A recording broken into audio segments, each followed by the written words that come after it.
بسم اللہ الرحمن الرحیم۔ السلام علیکم ورحمۃ اللہ وبرکاتہ۔ نحمدہ ونسلم علی رسولہ الکریم، اما بعد فاعوذ باللہ من الشیطان الرجیم، بسم اللہ الرحمن الرحیم۔ سفر کربلا اور شہادت امام حسین علیہ السلام کی آج 11ویں اور آخری نشست میں آپ کے سامنے حاضر ہیں۔ الحمدللہ ان 10 نشستوں میں ہم نے سفر کربلا اور شہادت امام حسین کے پس منظر کو، اس کے بعد قافلہ حسین کی دمشق سے مدینہ منورہ روانگی تک کے واقعات آپ سے شیئر کیے ہیں، اور آج کی نشست میں ہم شہادت امام حسین علیہ السلام امت مسلمہ کے لیے ایک پیغام ہے، اس پر چند جملے آپ کے ساتھ شیئر کریں گے۔ تو چلیے اپنی آج کی نشست کا آغاز کرتے ہیں کہ شہادت امام حسین علیہ السلام امت مسلمہ کے لیے پیغام کیسے ہے اور ہمیں اسے کس طرح سے اپنی زندگی پر اپلائی کرنا چاہیے۔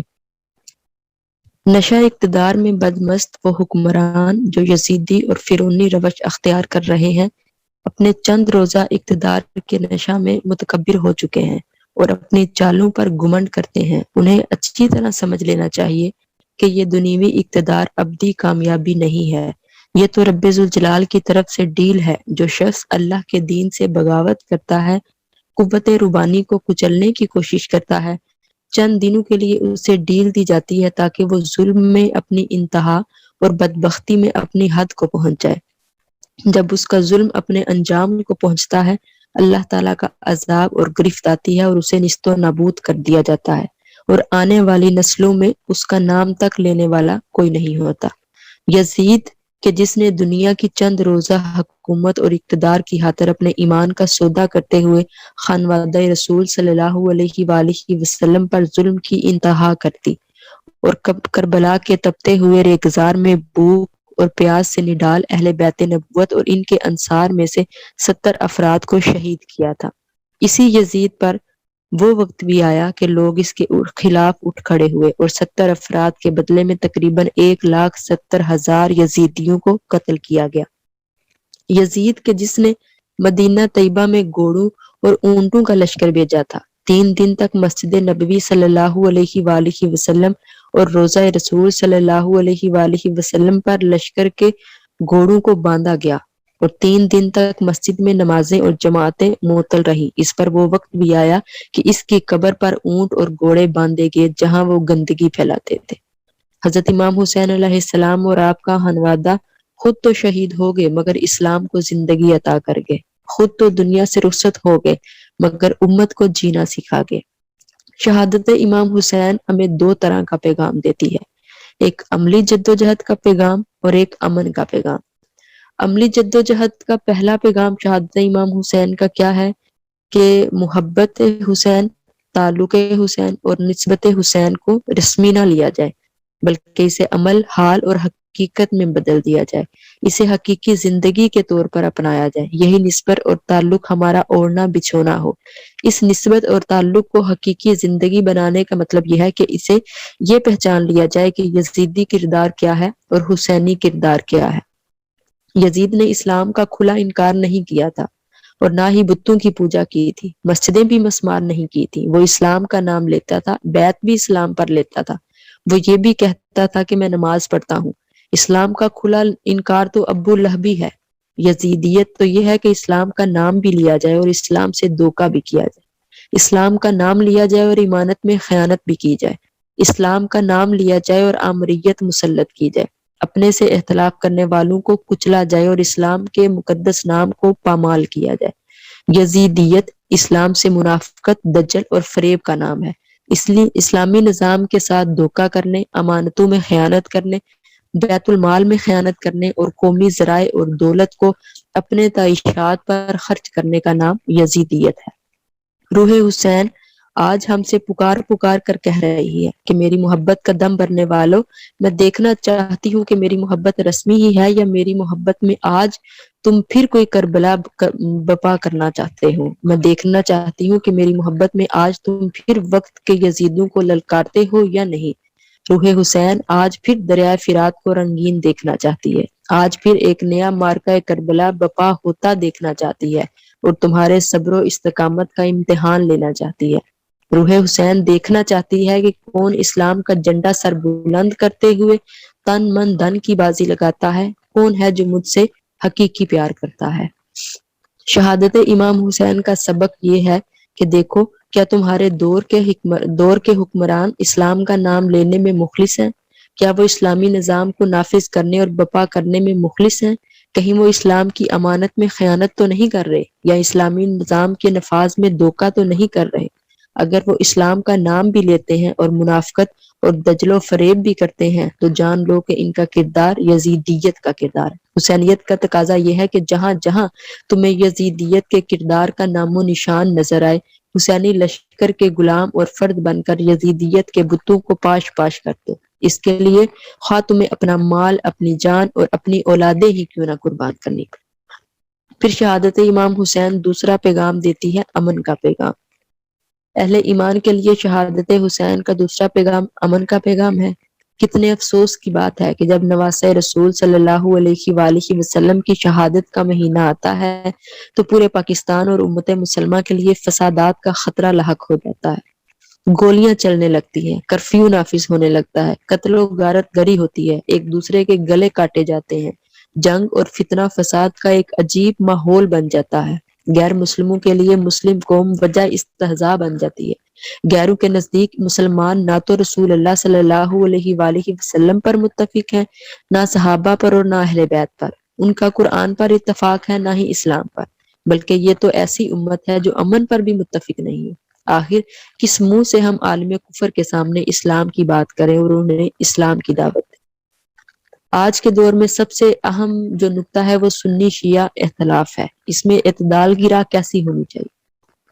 موجودہ دور میں یہ بات بڑی توجہ طلب اور اہمیت کی حامل ہے کہ سنی اور شیعہ کے مابین اختلاف کو اعتدال پر کیسے رکھا جائے تاکہ امت میں وحدت، یگانگت اور یکجہتی کا تصور پیدا ہو۔ امت مسلمہ میں وحدت، یگانگت اور یکجہتی کا تصور پیدا کرنے اور اسے تباہی و ہلاکت کے گڑھے میں گرنے سے بچانے کے لیے ضروری ہے کہ سنی اور شیعہ کے مابین اختلاف اعتدال پر رہے، برابر رہے۔ آج جس طرح امت میں وحدت، یگانگت اور یکجہتی کے تصور کو پارا پارا کیا جا رہا ہے اور سنی شیعہ اختلاف کو ہوا دے کر اس امت کو تباہی کے گڑھے میں دھکیلا جا رہا ہے، اس کا انجام بڑا عبرتناک اور اذیت ناک ہوگا۔ نسبت مصطفیٰ ہی ایمان کا مرکز و محور ہے۔ حضور صلی اللہ علیہ وآلہ وسلم کی نسبت ایمان کا مرکز و محور ہے۔ قرآن حکیم میں اللہ تبارک و تعالیٰ فرماتا ہے، ترجمہ: محمد صلی اللہ علیہ وآلہ وسلم اللہ کے رسول ہیں، اور جو لوگ آپ کے ساتھ ہیں وہ کافروں کے مقابلے میں سخت ہیں لیکن آپس میں رحم دل ہیں۔ اے دیکھنے والے، تو ان کو سجدہ، رکوع سجدہ میں دیکھے گا، جس سے ان کی مراد اللہ کا فضل اور اس کی رضامندی کی طلب ہے۔ اس آیت کریمہ میں صحابہ کرام اور اہل بیت اطہار کا ذکر اجمالاً اور اشارتاً مذکور ہے۔ یہ بات قابل غور ہے کہ اللہ تعالیٰ نے اپنے مقدس کلام میں ایمان کے مرکز و محور اور مسلمانوں کی پہچان کے طور پر جس نسبت کو بطور عنوان متعین فرمایا ہے وہ محمد الرسول اللہ صلی اللہ علیہ وآلہ وسلم ہے۔ آپ کا ذکر اسلام اور ایمان کا مرکز و محور کے طور پر لیا گیا ہے۔ اس کے بعد جس کا ذکر آیا ہے اس سے مراد مفسرین کے اختلافی اقوال کی روشنی میں صحابہ کرام، اہل بیت اطہار اور خلفائے راشدین لیے جا سکتے ہیں۔ اس سے وہ تفسیر بھی مراد لی جا سکتی ہے جو اہل سنت و جماعت نے کی ہے، اور وہ تفسیر بھی جو شیعہ حضرات کرتے ہیں۔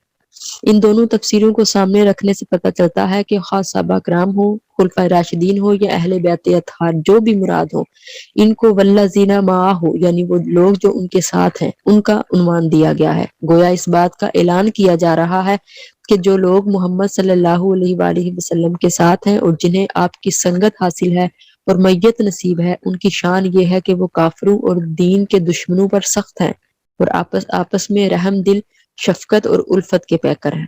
مذکورہ کیفیت دین کے دشمنوں اور اہل ایمان کے حوالے سے ہے، مگر جب رات کی تنہائی میں انہیں دیکھو تو وہ مسلوں پر سراپا نیاز اور دست بستہ کھڑے نظر آتے ہیں۔ وہ اپنے مولا کی بارگاہ میں جلال میں سراپا اطاعت بنے سجدہ ریز نظر آتے ہیں۔ ہر وقت وہ عبادت و اطاعت کا پیکر بنے رہتے ہیں، انہیں ہر وقت اپنے مولا کو راضی کرنے کی فکر رہتی ہے، ہر وقت یہی تمنا دامنے گیر رہتی ہے کہ اللہ کا دیدار نصیب ہو جائے، اس کا قرب، فضل اور خوشنودی حاصل ہو جائے۔ یہ سیرت و کردار، یہ صفتیں اور حسلتیں بے شک صحابہ کرام، خلفائے راشدین اور اہل بیت اطہار میں بدرجہ اتم موجود تھے۔ اس کے باوجود اللہ تعالیٰ نے قرآن پاک میں ان مقدس ہستیوں کی شناخت والذین معہ کہہ کر کروائی کہ جو حضور کے ساتھ تھے۔ ان تمام کی شناخت اور پہچان یہ ہے کہ آقا دو جہاں کی سنگت اور صحبت والے ہیں۔ دوسرے لوگوں سے ان کی انفرادیت اور امتیاز یہ ہے کہ انہیں آپ کی رفاقت نصیب ہوئی ہے۔ الغرض صحابہ کرام صحابہ تب بنے جب انہیں حضور نبی اکرم صلی اللہ علیہ وآلہ وسلم کی سنگت ملی۔ اگر انہیں آپ کی سنگت نصیب نہ ہوتی تو وہ اور سب کچھ ہو سکتے تھے مگر صحابی نہیں ہو سکتے۔ وہ عالم، فاضل، شہید، غازی، عبادت گزار، متقی اور پرہیزگار ہو سکتے تھے، بہت سی فضیلتوں، کمالات، درجات اور مراتب کے حامل تو ہو سکتے تھے، مگر صحبت رسول صلی اللہ علیہ وآلہ وسلم میسر نہ آنے کی سبب سے صحابیت کے شرف سے مشرف نہیں ہو سکتے۔ اہل بیت اطہار اور صحابہ کرام کی پہچان تو حضور کی نسبت سے ہی ہے۔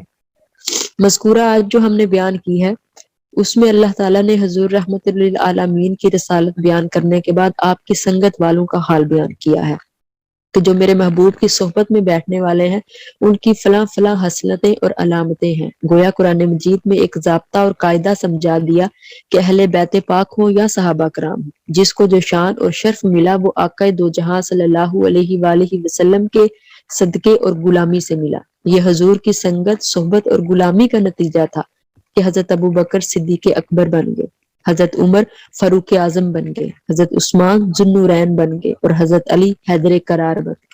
لہٰذا صحابہ کرام یا اہل بیت سب کی پہچان حضور کی نسبت سے ہے۔ بالفاظ دیگر قرآن کریم میں خالق کائنات یہ سمجھانا چاہتا ہے کہ ادب کا، صحابہ کا ادب بھی میرے محبوب کی خاطر کیا کرو اور اہل بیت کی عزت بھی میرے محبوب کی خاطر کیا کرو۔ صحابہ کرام کا حیا، ادب، احترام اور تعظیم و تکریم نسبت مصطفی کی وجہ سے ہے اور اہل بیت اطہار کا ادب و احترام اور عزت و تکریم بھی نسبت مصطفیٰ کی وجہ سے ہے۔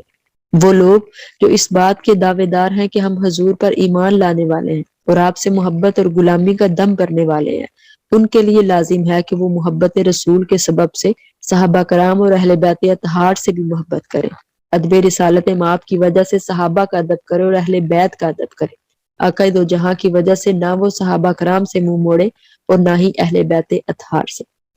اہل بیت اطہار اور صحابہ کرام کا آپس میں برابر کا تعلق ہے۔ سورۃ فتح کی جو آیت تھی اس میں اللہ تعالیٰ نے والذین معہ کے الفاظ اس بات کی طرف اشارہ کیا ہے کہ اہل بیت پاک اور صحابہ کرام دونوں سے برابری کا تعلق رکھنا ضروری ہے۔ جس نے حضور کی سنگت اور نسبت والوں میں سے کسی ایک سے منہ پھیر لیا، خواہ وہ صحابہ کرام ہو یا اہل بیت ہو، اس نے اپنا آدھا تعلق تاجدار کائنات سے کاٹ لیا اور اپنے آدھے ایمان کو مفلوج کر لیا۔ لہٰذا اگر کوئی چاہتا ہے کہ اس کا حضور سے کامل تعلق قائم اور ایمان سلامت رہے تو پھر اس کے لیے ضروری ہے کہ وہ اہل بیت اطہار اور صحابہ کرام دونوں کا ادب و احترام اور محبت و تعظیم اپنے اوپر لازم کر لے۔ امت کی مختلف طبقات میں تقسیم۔ بدقسمتی سے تاریخی حالات کچھ اس طرح کے ہوئے ہیں کہ امت مسلمہ مختلف طبقات میں تقسیم ہوتی چلی گئی ہے، اگرچہ ایک جماعت ہر دور میں موجود رہی ہے کہ جس نے اعتدال کا دامن اپنے ہاتھ سے نہیں جانے دیا۔ تاہم ہم دو گروہوں کا ذکر کرتے ہیں کہ جن میں سے ایک گروہ حب اہل بیت میں اتنا آگے بڑھ گیا کہ نوبت بغض صحابہ تک جا پہنچی، جبکہ دوسرا گروہ حب صحابہ میں اتنا آگے بڑھ گیا کہ نوبت بغض اہل بیت تک جا پہنچی۔ بعض لوگوں نے اہل بیت اطہار کی طرف جھکاؤ کیا اور اس نسبت میں وہ اتنا آگے بڑھ گئے کہ صحابہ کرام کے طبقے کی اہمیت اور تعلق ان کی نظروں سے اوجھل ہونے لگا۔ آہستہ آہستہ یک طرفہ تعلق میں وہ اتنا آگے بڑھے کہ صحابہ کرام سے کٹ گئے۔ جب تعلق کٹ گیا تو صحابہ کرام کی نسبت اعتقاد، سوچ اور فکر میں وہ ادب و احترام اور محبت نہ رہی جو کہ ضروری تھی۔ گویا انہوں نے ایمان کے ایک حصے کو قبول کیا اور دوسرے کو ترک کر دیا، چھوڑ دیا۔ یہ کیفیت سیدنا حضرت علی شیر خدا کی حیات مبارکہ کے آخری دور میں اس وقت کے معروضی حالات سیاست، بنو امیہ کے اس وقت کے حکمرانوں اور بطور خاص یزیدیوں کے معرکہ کربلا میں اہل بیت اطہار کے ساتھ ظالمانہ فاسقانہ سلوک اور بربریت و درندگی نے پیدا کی تھی۔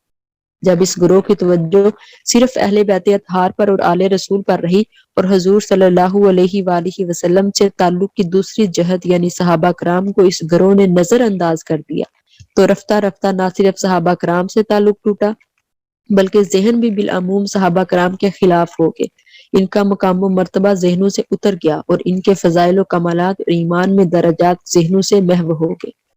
اس کے رد عمل میں پھر کچھ لوگوں نے صحابہ کرام کے ذکر کو اس طرح اجاگر کیا کہ جس طرح ایک گروہ نے اہل بیت اطہار کے طبقے کو اجاگر کیا تھا۔ انہوں نے اپنی توجہ صرف صحابہ کرام کے ذکر پر مذکور کر لی اور رد عمل کے طور پر اپنا قلبی، جذباتی اور ذہنی تعلق اہل بیت اطہار سے کاٹ لیا اور صرف صحابہ کرام کا ذکر کرتے کرتے اور اہل بیت اطہار کا ذکر چھوڑتے چھوڑتے نوبت یہاں تک آ پہنچی ہے کہ جس طرح پہلا گروہ صرف اہل بیت کو ایمان کا حصہ تصور کرتا ہے اور خود کو نہ صرف صحابہ کرام سے کاٹ چکا ہے بلکہ صحابہ کرام کے مقام و مرتبہ کو بھی داخل ایمان نہیں سمجھتا، اسی طرح دوسرا گروہ صرف صحابہ کرام سے ہی تعلق کو ایمان گردانتا ہے اور اہل بیت پاک سے اپنا قلبی اور جذباتی تعلق ختم کر چکا ہے۔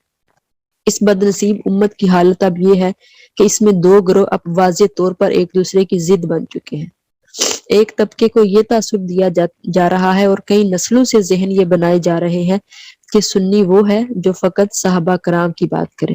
اگر کوئی حضرت علی شیر خدا، حضرت امام حسن حسین اور حضرت امام زین العابدین یا دیگر ائمہ اہل بیت کی بات کرتا ہے، واقعہ کربلا بیان کرتا ہے یا اہل بیت اطہار سے محبت اور ان کے فضائل کا ذکر کرتا ہے تو فوراً یہ الزام دے دیا جاتا ہے کہ یہ تو شیعہ ہے، شیعہ نواز ہے یا شیعت کی طرف جھکاؤ ہے۔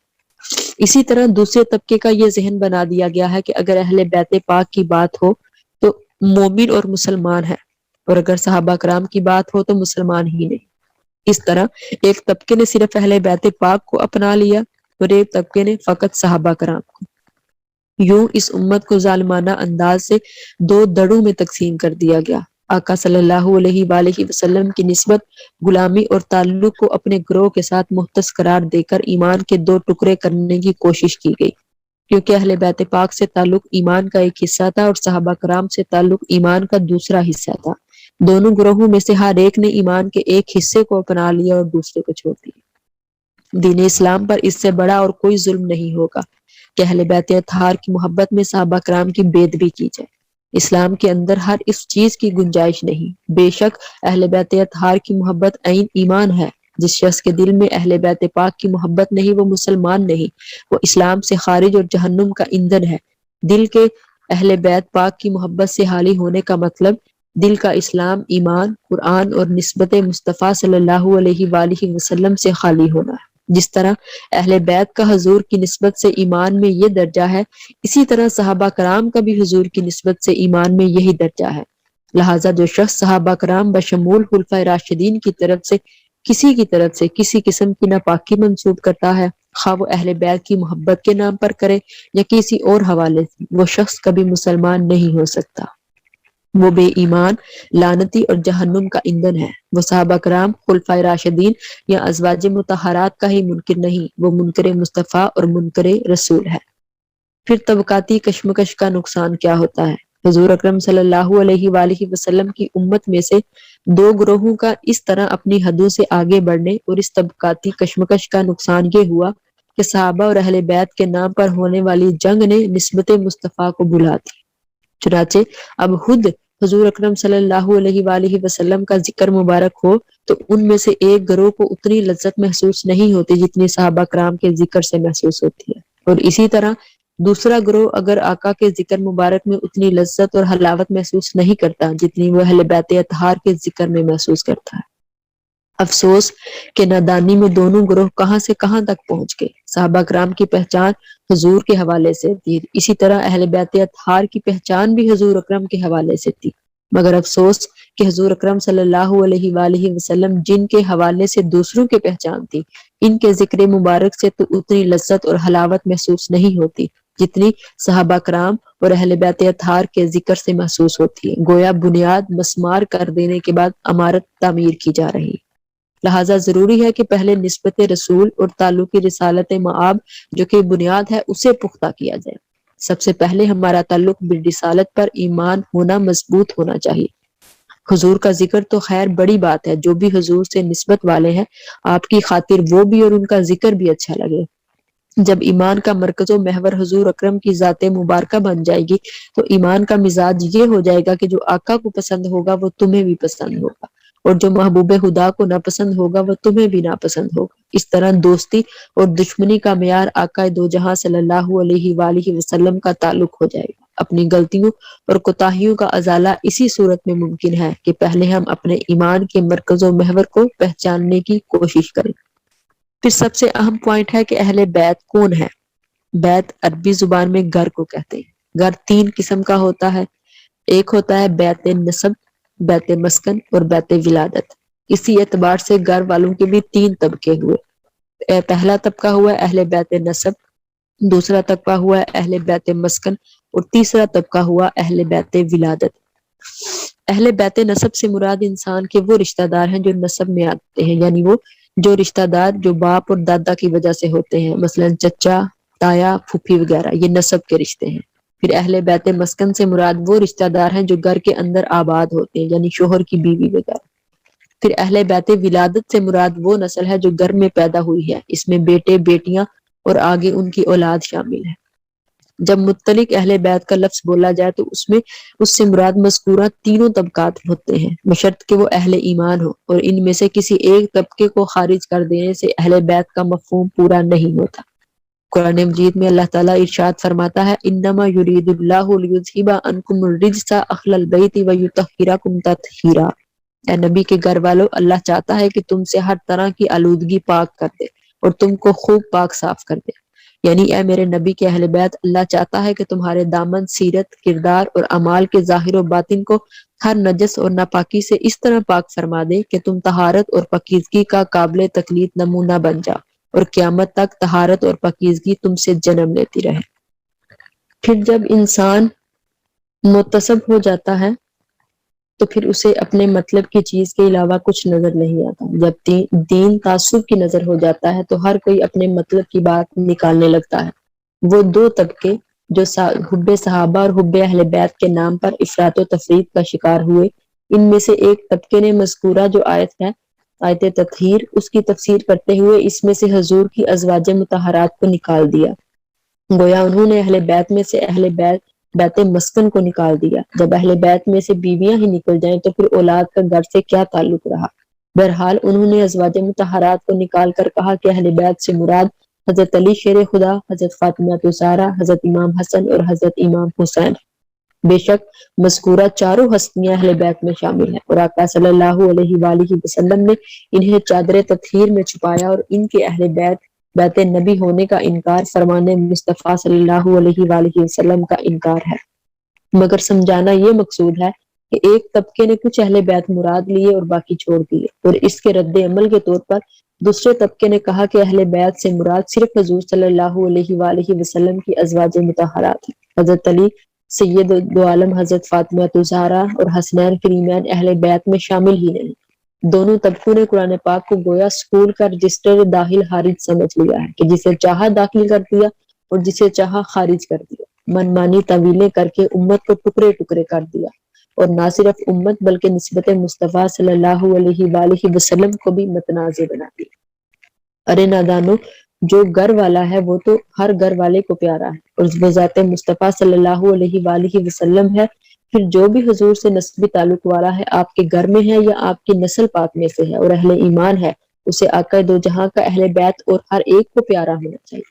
آپ صلی اللہ علیہ وآلہ وسلم سے نسبی تعلق ہونا، آپ کے گھر میں ہونا یا آپ کی اولاد پاک میں سے ہونا تو ایک طرف، حضرت سلیمان فارسی جو کہ حضور کے گھر صرف خدمت کرتے تھے اور سودا سلف لا کر دیتے تھے، انہیں بھی آپ نے اپنے اہل بیت میں شامل فرمایا ہے، حالانکہ نہ تو آپ ان کا حضور سے نسبی تعلق تھا اور نہ ہی وہ اہل بیت مسکن میں سے تھے اور نہ ہی وہ آپ کی اولاد پاک میں سے تھے۔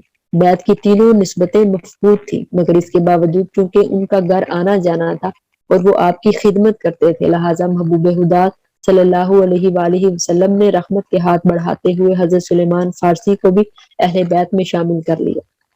حضور صلی اللہ علیہ وآلہ وسلم نے جب اہل بیت میں سے کسی ایک طبقے کو خارج نہیں کیا، تو ہم کسی ایک طبقے کو خارج کر کے کیا آپ صلی اللہ علیہ وآلہ وسلم سے انصاف کر رہے ہیں؟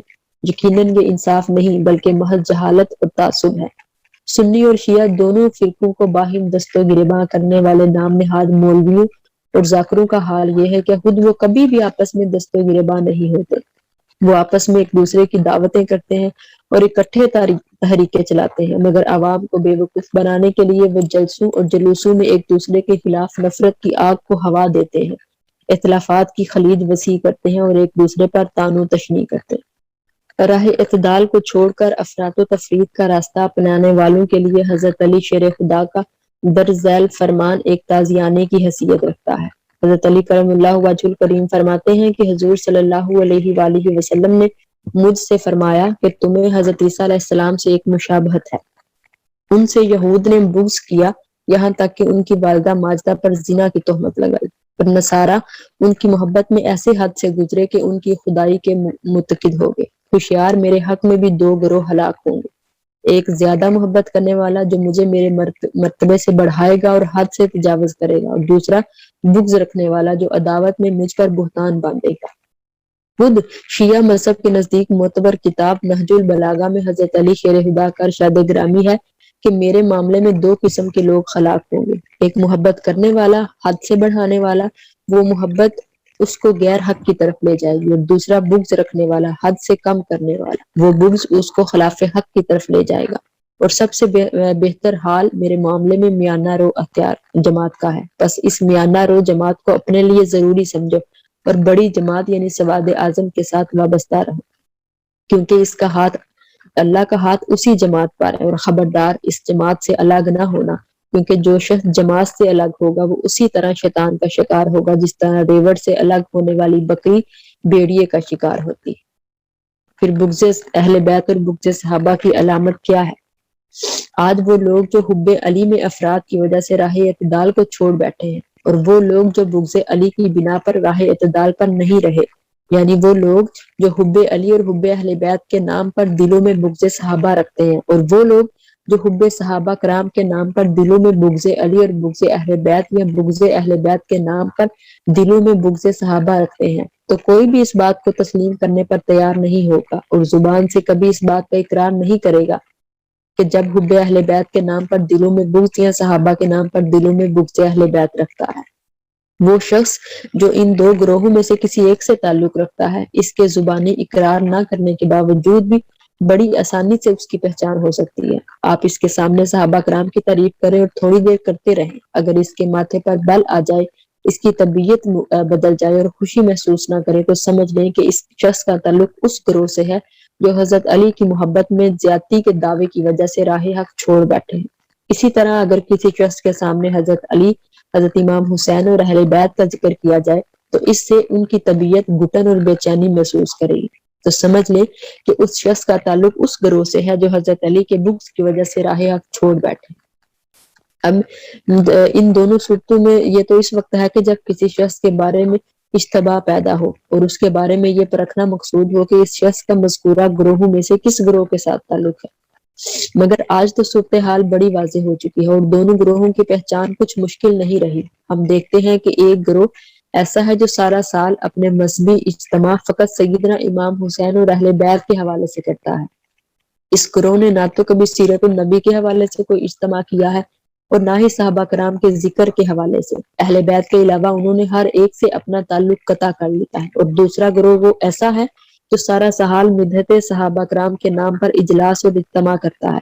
اس گروہ کی کیفیت یہ ہے کہ محرم الحرام کے مہینے اور حضرت امام حسین علیہ السلام کی شہادت کے دن بھی کبھی اہل بیت اور شہادت امام حسین کے نام پر اجتماع نہیں کرتا، کوئی بھی جلسہ نہیں کرتا، جلوس نہیں کرتا، کوئی بھی محفل نہیں کرتا۔ جس طرح پہلے گروہ نے اہل بیت پاک اور سیدنا امام حسین کے علاوہ اسلام کے باقی تمام موضوعات چھوڑ دیے ہیں، اسی طرح دوسرے گروہ نے صحابہ کرام کے موضوع کے علاوہ باقی تمام موضوعات سے کنارہ کشی اختیار کر لی ہے۔ دونوں طرف رد عمل ہو رہا ہے اور اعتدال کی راہ چھوٹی جا رہی ہے۔ صحابہ کرام اور اہل بیت کا حضور سے تعلق۔ اگر ہم صحابہ کرام اور اہل بیت دونوں کے حضور سے تعلق پر غور کریں تو ہم دیکھتے ہیں کہ دونوں نے آقا صلی اللہ علیہ وآلہ وسلم کی خاطر کسی بھی موقع پر جان قربان کرنے سے گریز نہیں کیا۔ اس کا اندازہ واقعے سے لگایا جا سکتا ہے کہ جب حضور صلی اللہ علیہ وآلہ وسلم نے جس رات مکہ سے مدینہ ہجرت فرمائی، اس رات کفار اور مشرکین مکہ ننگی تلواریں لیے آپ کے گھر کا محاصرہ کیے ہوئے تھے۔ اللہ تعالیٰ نے آپ کو ہجرت کا حکم دیا تو اس وقت تک اکثر مسلمان مدینہ ہجرت کر چکے تھے، تاہم ابھی تک حضرت علی اور حضرت ابوبکر صدیق نے ہجرت نہ کی تھی۔ آپ صلی اللہ علیہ وآلہ وسلم نے سوچا کہ حکم خداوندی سے ہجرت کرنے سے قبل اپنے پاس پڑی ہوئی لوگوں کی ایمانتیں کسی کے سپرد کر جاؤں۔ آپ کی نگاہ انتہاب حضرت علی شیر خدا پر پڑی۔ حضور صلی اللہ علیہ وآلہ وسلم نے حضرت علی سے فرمایا کہ میں مدینہ ہجرت کرنا چاہتا ہوں، تم میرے بستر پر لیٹ جاؤ، میرے پاس کچھ لوگوں کی یہ ایمانتیں پڑی ہیں، تم یہ ایمانتیں انہیں واپس کر کے بعد میں آ جانا۔ اس رات حضور صلی اللہ علیہ وآلہ وسلم کا بستر مبارک کافروں کی تلوار کا نشانہ تھا۔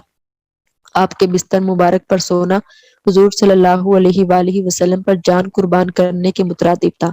امام فخر الدین رازی نے تفسیر الکبیر اور حجت الاسلام حضرت امام غزالی نے احیاء العلوم میں بیان کیا ہے کہ ہجرت کی شب حضور صلی اللہ علیہ وآلہ وسلم حضرت علی کرم اللہ وجہ الکریم کو اپنے بستر پر سلا کر چلے گئے تو اللہ تعالیٰ نے حضرت جبرائیل اور حضرت میکائیل علیہ السلام سے فرمایا کہ دیکھو علی میرے محبوب محمد صلی اللہ علیہ وآلہ وسلم پر جان فدا کر رہا ہے، جاؤ جا کر ساری رات اس کی حفاظت کرو۔ چنانچہ حکم خداوندی دونوں فرشتے آئے، جبرائیل علیہ السلام سر کی طرف اور میکائیل علیہ السلام پاؤں کی طرف کھڑے ہو گئے، اور جبرائیل امی بلند آواز سے اظہار خوشنودی کرتے ہوئے کہتے تھے کہ اے ابن طالب، آج تیرے جیسا کون ہے؟ اللہ تعالیٰ فرشتوں کے سامنے تم پر فخر کرتا ہے۔ اور یہ جب آیت نازل ہوئی وَمِنَ النَّاسِ مَن یشتری، اور لوگوں میں سے ایک وہ ہے جو اپنی جان اللہ کی رضا کے لیے بیچتا ہے۔ ہجرت مدینہ کی شب رسول اللہ صلی اللہ علیہ وآلہ وسلم کے بستر مبارک پر حضرت علی کا سونا حضرت علی کے حد درجہ اثار اور شجاعت و جواں مردی کا مظہر ہے، مگر ہجرت ہی کی شب اگر حضرت سیدنا صدیق اکبر کے اثار کو دیکھیں تو وہ بھی اپنی مثال آپ ہے۔ حضرت ابوبکر صدیق کا حضور کی رفاقت میں سفر کرنا کفار اور مشرکین مکہ کے نزدیک ایک ایسا جرم تھا جس کی سزا بہرحال شہادت ہی تھی۔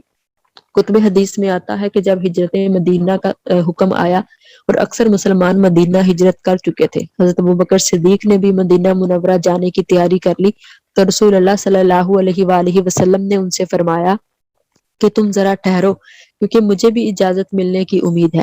حضرت ابوبکر صدیق عرض گزار ہوئے، میرے ماں باپ آپ پر قربان، کیا آپ کو بھی ہجرت کی امید ہے؟ آپ صلی اللہ علیہ وآلہ وسلم نے فرمایا ہاں۔ بس حضرت ابوبکر صدیق نے رسول اللہ صلی اللہ علیہ وآلہ وسلم کے ساتھ کی خاطر اپنے آپ کو روکے رکھا۔ آپ کے پاس 2 اونٹنیاں تھیں، آپ انہیں 4 ماہ تک کر کے پتے کھلاتے رہے۔ حضرت امام حسن عسکری نے اپنی تفسیر میں یہ روایت ذکر کی ہے کہ ہجرت کی رات حضور اکرم صلی اللہ علیہ وآلہ وسلم نے حضرت ابوبکر صدیق کے گھر کا دروازہ کھٹکھٹایا۔ حضرت ابوبکر صدیق باہر آئے اور آپ کو دیکھ کر عرض کیا کہ یا رسول اللہ، میرے ماں باپ آپ پر قربان ہوں، آپ رات کو کیسے تشریف لائے؟ آپ نے فرمایا ابو بکر، مجھے مدینہ کی طرف ہجرت کا حکم آ گیا ہے، کیا تم میرے ساتھ چلنے اور میری خاطر ہر قسم کی تکلیف برداشت کرنے کو تیار ہو؟ حضرت ابوبکر صدیق نے عرض کیا یا رسول اللہ صلی اللہ علیہ وآلہ وسلم، اگر ایک طرف ساری دنیا کی بادشاہی ہو اور دوسری طرف آپ کی خاطر عمر بھر کی تکالیف ہوں تو رب ذوالجلال کی قسم، آپ کی خاطر تڑپ تڑپ کر جان دینا مجھے ساری دنیا کی شہنشاہی سے زیادہ پسند ہے۔ یہ سن کر حضور اکرم صلی اللہ علیہ وآلہ وسلم نے حضرت ابوبکر صدیق کو سینے سے لگایا اور اپنے ساتھ صدیق اکبر کے تعلق کو ناقابل شکست قرار دیا۔ پھر اہل بیت اور صحابہ کرام کا آپس میں کیا تعلق تھا؟ راہ اعتدال سے ہٹ جانے والے دونوں گروہوں کے لیے دنگا فساد کی فضا ختم کرنے اور امن و سلامتی کی فضا قائم کرنے کے لیے یہ بات سمجھنا ضروری ہے کہ اہل بیت اطہار اور صحابہ کرام کی آپس میں کوئی لڑائی نہ تھی، بلکہ یہ سب ایک دوسرے سے محبت کرنے والے، پیار کرنے والے اور ایک دوسرے پر جانیں قربان کرنے والے تھے۔ حضرت ابوبکر صدیق کے عمل سے ہمیں دلیل ملتی ہے۔ شیعہ مذہب کی معتبر کتاب کشف الغمہ فی معرفت الائمہ میں عروہ بن عبداللہ سے مروی ایک واقعہ مذکور ہے۔ وہ کہتے ہیں کہ میں نے امام محمد باقر سے سوال کیا کہ تلواروں کے دستے پر چاندی چڑھانا جائز ہے یا نہیں، تو جواب میں آپ نے فرمایا کہ اس میں کوئی حرج نہیں، کیونکہ حضرت ابوبکر صدیق نے بھی اپنی تلوار کے دستے پر چاندی چڑھائی تھی۔ عروہ بن عبداللہ نے بھی شاید ہمارے دور کی طرح ہم اپنے وقت میں کے مولویوں اور ذاکروں کو سن کر یہ رائے قائم کر لی تھی کہ اہل بیت اور صحابہ کرام میں مخالفت ہے۔ چنانچہ انہوں نے پوچھا کہ آپ بھی صدیق کہتے ہیں؟ راوی کہتے ہیں کہ یہ سن کر امام محمد باقر جلال میں آ کر اٹھ کھڑے ہوئے اور قبلہ رو منہ کر لیا اور فرمایا ہاں وہ صدیق ہیں، ہاں وہ صدیق ہیں، ہاں وہ صدیق ہیں، اور جو انہیں صدیق نہ کہے گا اس کی بات کو اللہ دنیا میں بھی جھوٹا کرے گا اور آخرت میں بھی۔ پھر حضرت علی کے چہرے کو تکنا بھی عبادت سمجھا جاتا ہے۔ ام المومنین حضرت عائشہ صدیقہ رضی اللہ عنہا سے مروی ہے کہ جب میرے والد یعنی حضرت ابوبکر صدیق اور حضرت علی اکٹھے بیٹھے ہوتے تو میں دیکھتی کہ میرے والد اکثر حضرت علی کا چہرہ تکتے رہتے ہیں، ان کی نگاہ ہر وقت حضرت علی کے چہرے پر رہتی ہے۔ ایک دن میں نے ان سے پوچھا کہ ابا جان، جب آپ خود اتنے بلند مرتبہ ہیں تو پھر آپ حضرت علی کے چہرے کو کیوں دیکھتے رہتے ہیں؟ حضرت ابوبکر صدیق نے جواب دیا کہ اے عائشہ، میں جو حضرت علی کا چہرہ ہر وقت تکتا رہتا ہوں اس کی وجہ یہ ہے کہ خدا کی عزت کی قسم جس کے قبضہ قدرت میں میری جان ہے، میں نے اپنے کانوں سے سنا ہے کہ رسول اللہ صلی اللہ علیہ وآلہ وسلم نے فرمایا حضرت علی کے چہرے کو فقط دیکھنا بھی عبادت ہے۔ انہی الفاظ کے ساتھ یہ حدیث حضرت عبداللہ بن مسعود سے بھی مروی ہے کہ ام المومنین حضرت عائشہ صدیقہ فرماتی ہیں کہ رسول اللہ صلی اللہ علیہ وآلہ وسلم نے فرمایا علی کا ذکر بھی عبادت ہے۔ بے شک صحابہ کرام اور اہل بیت اطہار کے درمیان بے حد قلبی محبت موجود تھی۔ حضرت برہ بن عازم اور زید بن ارقم فرماتے ہیں کہ حضور صلی اللہ علیہ وآلہ وسلم غدیر خم میں قیام پذیر ہوئے تو آپ نے حضرت علی کا ہاتھ اپنے ہاتھ میں لے کر 2 مرتبہ فرمایا تم نہیں جانتے ہو کہ میں ہر مومن کے نزدیک اس کی جان سے زیادہ عزیز و پیارا اور بہتر ہوں؟ سب نے کہا ہاں یا رسول اللہ صلی اللہ علیہ وآلہ وسلم۔ پھر آپ نے فرمایا اے اللہ جس کا میں دوست ہوں علی بھی اس کا دوست ہے، اے اللہ اس سے محبت رکھ جو علی سے محبت رکھے اور اس سے دشمنی رکھ جو علی سے دشمنی رکھے۔ اس واقعے کے بعد حضرت عمر بن خطاب رضی اللہ عنہ جب حضرت علی سے ملے تو حضرت عمر نے ان سے کہا کہ اے ابن ابی طالب، تم صبح و شام خوش رہو اور تمہیں ہر مومن مرد اور ہر مومن عورت کا دوست ہونا مبارک ہو۔ خطبہ تاریخ میں ہے ایک اور واقعہ ہے کہ حضرت عمر فاروق رضی اللہ عنہ کے خلافت کے زمانہ میں آپ کے پاس 2 دیہاتی لڑتے ہوئے آئے۔ حضرت عمر فاروق نے حضرت علی سے کہا کہ آپ ان دونوں کے درمیان فیصلہ کر دیں۔ حضرت علی نے فیصلہ کر دیا تو ان میں سے ایک نے کہا کہ یہ ہمارے درمیان کیا فیصلہ کرے گا؟ بس یہ سن کر حضرت عمر اس پر ٹوٹ پڑے اور اس کا گریبان پکڑ کر فرمایا جانتا ہے یہ کون ہے؟ یہ تیرے اور ہر مومن کے مولا ہیں، اور جس کے یہ مولا نہیں ہے وہ مومن ہی نہیں ہے۔ پھر سیدنا فاروق اعظم کے دور میں جب ایران فتح ہوا تو ایران کے آخری بادشاہ یزدگرد کی بیٹی حضرت شہربانو جنگی قیدی بن کر مال غنیمت میں آئی۔ جب مال غنیمت تقسیم ہونے لگا تو اہل مدینہ اور اسلامی لشکر سوچنے لگا کہ دیکھتے ہیں ایران کے بادشاہ یزدگرد کی بیٹی شہربانو کس خوش نصیب کے حصے میں آتی ہے۔ جب مال غنیمت تقسیم کرتے ہوئے شہربانو کی باری آئی تو حضرت عمر فاروق نے اعلان فرمایا کہ یزدگرد کی بیٹی شہزادی ہے، اسے میں جس کی زوجیت میں دوں گا وہ بھی شہزادہ ہی ہوگا۔ لوگ سوچنے لگے کہ دیکھتے ہیں حضرت عمر کی نگاہ میں شہزادہ کون ہے۔ حضرت عمر فاروق رضی اللہ عنہ کھڑے ہوئے اور فرمایا کہ اے حسین، ہمارے ہاں شہزادہ تو ہی ہے، اور حضرت شہربانو رضی اللہ عنہ کو حضرت امام حسین علیہ السلام کی زوجیت میں دے دیا۔ حضرت عمر فاروق کے اپنے بیٹے حضرت عبداللہ بھی تھے، مگر حضرت عمر فاروق نے اپنے بیٹے پر حضرت امام حسین کو ترجیح دی کیونکہ سب صحابہ کرام کو آقا ہی نہیں بلکہ آپ کے اہل بیت سے بھی دل و جان سے عزیز اور محبوب تھے۔ ایک مرتبہ حضرت حسن حضرت عمر کے عہد خلافت میں ان کے دروازے پر تشریف لے گئے اور وہاں جا کر دیکھا کہ حضرت عبداللہ بن عمر دروازے پر کھڑے ہوئے حاضر ہونے کی اجازت مانگ رہے ہیں۔ اتفاق سے ان کو حاضر ہونے کی اجازت نہ ملی اور حضرت حسن رضی اللہ عنہ یہ خیال کر کے کہ جب انہوں نے اپنے بیٹے کو اندر آنے کی اجازت نہیں دی تو مجھے کب اجازت دیں گے، وہ اس خیال سے واپس آ گئے۔ حضرت عمر فاروق کو جب معلوم ہوا کہ حضرت حسن اس خیال سے واپس چلے گئے ہیں تو آپ نے فوراً حضرت حسن کے پاس تشریف لے گئے اور فرمایا کہ مجھے آپ کے تشریف لانے کی اطلاع نہ تھی۔ حضرت حسن نے فرمایا کہ میں اس خیال سے واپس آ گیا جب آپ نے اپنے بیٹے کو اجازت نہیں دی تو مجھے کب دیں گے؟ یہ سن کر حضرت عمر نے فرمایا تم اس سے زیادہ اجازت کے مستحق ہو، اور یہ بال سر پر اللہ تعالیٰ کے بعد کس نے اگائے سوائے تمہارے، یعنی تمہاری بدولت ہی راہ راست پائی اور تمہاری برکت سے اس مرتبے کو پہنچا۔ ایک اور روایت میں ہے کہ آپ نے فرمایا کہ آپ جب تشریف لایا کریں تو بغیر اجازت کے آ جایا کریں۔ ان تمام واقعات سے یہ سمجھانا مقصود ہے کہ صحابہ کرام اور اہل بیت پاک کے درمیان کسی قسم کی عداوت یا رنجش نہیں تھی۔ بلکہ ان کے درمیان باہم محبت و الفت کا رشتہ تھا۔ بے شک تمام صحابہ کرام اور اہل بیت اطہار کا ادب و احترام اور محبت و مودت عین ایمان ہے۔ دونوں میں سے کسی ایک کو بھی چھوڑنا بالواسطہ رسول اللہ صلی اللہ علیہ وآلہ وسلم کی گستاخی ہے۔ اس لیے یاد رکھ لیجئے کہ کوئی ہاتھ چھوڑ کر نماز پڑھے یا ہاتھ باندھ کر رفع یدین کرے یا نہ کرے، یہ اپنا اپنا مسلک ہے۔ اس سے ایمان پر ضد نہیں آتی۔ البتہ اسلام کی حد کو کبھی توڑنے کی کوشش نہ کیجیے۔ یہ حد صحابہ کرام اور اہل بیت پاک کے ادب و احترام کی حد ہے۔ جو شخص صحابہ کرام کی طرف کفر منسوب کرتا ہے یا گالی دیتا ہے وہ شخص دائرہ اسلام سے خارج ہے۔ کفر منسوب کرنا یا گالی دینا چاہے ظاہراً ہو یا باطناً ہو، اشارے سے ہو یا کنایہ سے ہو، بالواسطہ ہو یا بلا واسطہ ہو، کیونکہ ایسے شخص کا رسول اللہ صلی اللہ علیہ وآلہ وسلم کی ذات گرامی سے کوئی تعلق نہیں کہ وہ بالواسطہ طور پر اپنی اس گستاخی و زبان درازی کا نشانہ ذات مصطفیٰ کو بنا رہا ہے، جو یقیناً کفر ہے۔ اسی طرح جو شخص صحابہ کرام کی تعریف تو عمر بھر کرتا رہے، عظمت صحابہ کے نعرے لگاتا رہے، مگر اپنے دل میں اہل بیت کی محبت نہ رکھے، اس کے دل میں اہل بیت کے بارے میں بغض ہو اور اہل بیت اطہار کا ذکر سن کر اس کے دل میں گھٹن آئے اور اس کی روح پر کدورت چھا جائے، اس کا بھی اسلام سے کوئی تعلق نہیں، یہ شخص بھی بے ایمان ہے اور جہنم کا ایندھن ہے۔ آئیے شہادت امام حسین سے دوسرا سبق امن کا حاصل کریں۔ ہر کسی کو یاد حسین اپنے اپنے طریقے سے منانے کی اجازت ہونی چاہیے۔ ہر ایک کو عظمت صحابہ کرام کی یاد منانے کا حق حاصل ہونا چاہیے کہ پاک سرزمین ہے ہی اس لیے کہ یہاں صحابہ کرام کی عظمت کے ترانے گونجے، اہل بیت اطہار کی عظمت و محبت کے ترانے گائے جائیں۔ جس سرزمین پر صحابہ کرام کے بے ادبی اور گستاخی ہو، صحابہ کرام کو گالی دی جائے یا اہل بیت پر تانا زنی ہو، الزام تراشی ہو، گستاخی ہو، پھر وہاں مسلمان زندہ بھی ہیں تو وہ مسلمان بے غیرت ہیں، بے حمیت ہیں۔ مسلمان کی سرزمین پر نہ تو صحابہ کرام کے خلاف زبان کھلنی چاہیے اور نہ ہی اہل بیت پاک کے خلاف بے ادبی کی زبان کھولنے کی اجازت ہونی چاہیے۔ افسوس، پاکستان کی سرزمین وہ زمین ہے جس پر مدتوں سے رسول پاک کی شان میں گستاخی ہو رہی ہے، زبان درازیاں ہو رہی ہے، گستاخی رسول پر کتابیں لکھی گئی، لٹریچر چھاپے جا رہے ہیں، مگر آج تک کوئی گستاخ رسول پھانسی پر نہیں چڑھایا گیا۔ اس بدبختی کی انتہا پر جتنا بھی افسوس کیا جائے کم ہے۔ اسی سرزمین پر صحابہ کرام کی گستاخیاں ہو رہی ہیں۔ ام المومنین حضرت عائشہ صدیقہ اور خلفائے راشدین کی گستاخی میں کتابیں اور لٹریچر چھاپا جا رہا ہے، مگر آج تک صحابہ کے کسی گستاخ کو پھانسی پر نہ لٹکایا گیا۔